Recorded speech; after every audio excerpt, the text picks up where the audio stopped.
বিপদের উপর ফের বিপদ। হাতে গোনা মাত্র কিছুদিন আগেই দক্ষিণ পূর্ব রেলের নলপুর স্টেশনের কাছে লাইনচ্যুত হয়েছিল ডাউন সেকেন্দ্রাবাদ শালিমার সাপ্তাহিক সুপারফাস্ট এক্সপ্রেস, যার ফলে 3টি বগি লাইনের থেকে ছিটকে বেরিয়ে যায়। সৌভাগ্যবশত কারো কোনো ক্ষতি না হওয়ায় খানিকটা স্বস্তি পেয়েছিলেন সরকার। আর এই আবহের রেশ কাটতে না কাটতেই ফের আবারও একবার ভয়ঙ্কর ট্রেন দুর্ঘটনার সাক্ষী হলো গোটা দেশ। ফের ভয়াবহ ট্রেন দুর্ঘটনা।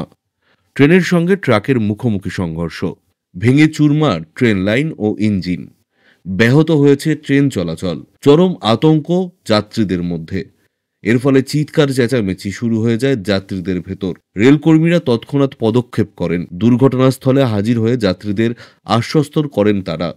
তবে কখন, কোথায়, কিভাবে ঘটেছে এই ভয়ঙ্কর ট্রেন দুর্ঘটনা? এই দুর্ঘটনায় কতজনের মৃত্যু হয়েছে, কতজন আহত হয়েছেন, কি জানা যাচ্ছে এই মুহূর্তে?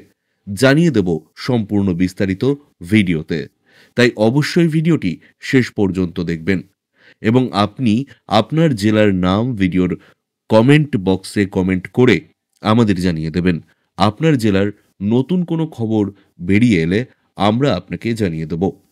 একটা ছোট্ট অনুরোধ আপনার কাছে, ভিডিওটিতে একটি লাইক করবেন এবং আপনি এই চ্যানেলটিতে নতুন হলে চ্যানেলটিকে সাবস্ক্রাইব করে পাশের বেল বাটনটি বাজিয়ে দেবেন পরবর্তী খবরগুলো সবার আগে দেখার জন্য।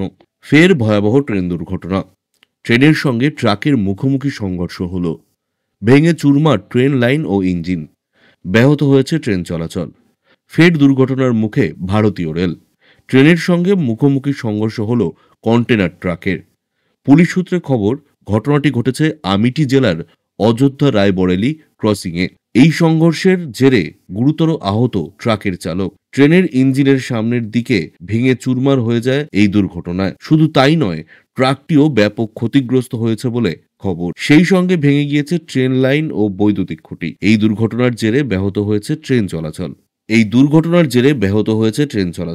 সেখানকার ডিভিশন ম্যানেজার জানিয়েছেন, ট্রেন লাইনটি সরানোর কাজ চলছে।